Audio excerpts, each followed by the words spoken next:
Hi, my loves. It's Aisha. Welcome or welcome back. Doing a batch. So we're talking about the Shadowchaser series here by Sarisa Glass. I highly recommend this series. If you're a fan of Egyptian mythology, urban fiction, and lore, then I recommend this. One of the reasons I recommend this series and absolutely love this series is the fact that one, the lead character is the black female. Two, the the romance interest is a 4,000-year-old Magi, so he is a warrior through and through. Um, Egyptian mythology and lore is used in here. West African mythology and lore is used in here. African history is shared in here. This has nothing to do with slavery. It does not discuss African American um, history. This more focuses on Egypt and her job as an Egyptologist. So I highly recommend this. There are mysteries in here. There are cases per book that has to be solved that leads to the overall story and overall questions. This is a fantastic read. It is a slow burn romance. There is a third book. I just don't own the third book physically. And that is the first book in the series called Shadow Blade.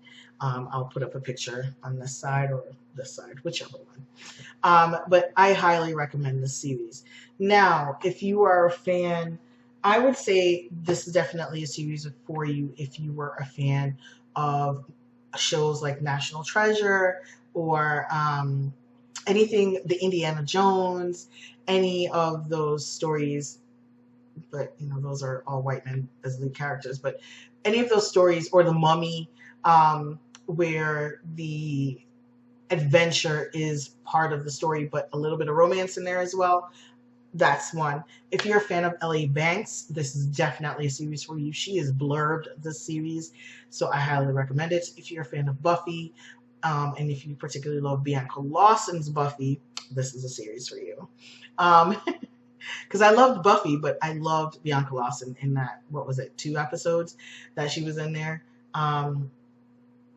But yes, there are no vampires in this.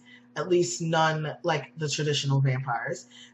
There are no traditional demons. This story deals with Shadow, which is born from chaos. So this whole story is dealing with Egyptian lore and the creation of the world through Egyptian lore. It does not deal with Judeo-Christian creation stories. So there are no angels here. There are no demons here.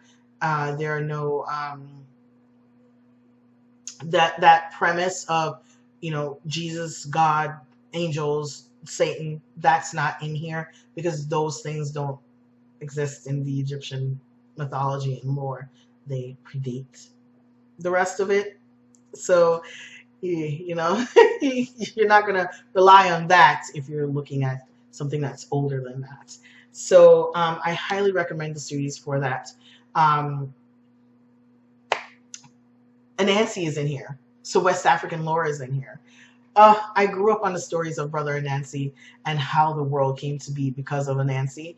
The stories of why cats and dog don't like each other, why the sun moves the way it does. Like all of the stories of the trickster god in here.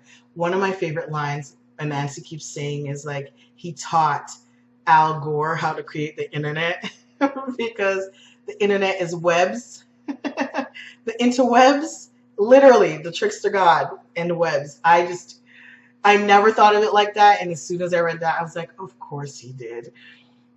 And I keep picturing him as the depiction in American Gods on the HBO. Is it HBO or Stars that does it? The dapper guy in the suit, because that's how he's described. And this predates American Gods, so don't even.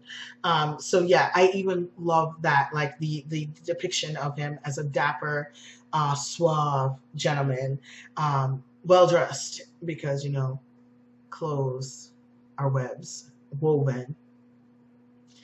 I love all the literary puns that are in here. I absolutely love. Sarisa did such a fantastic job. The way the world is spun together, created, and shared, just 5 stars. Highly recommend.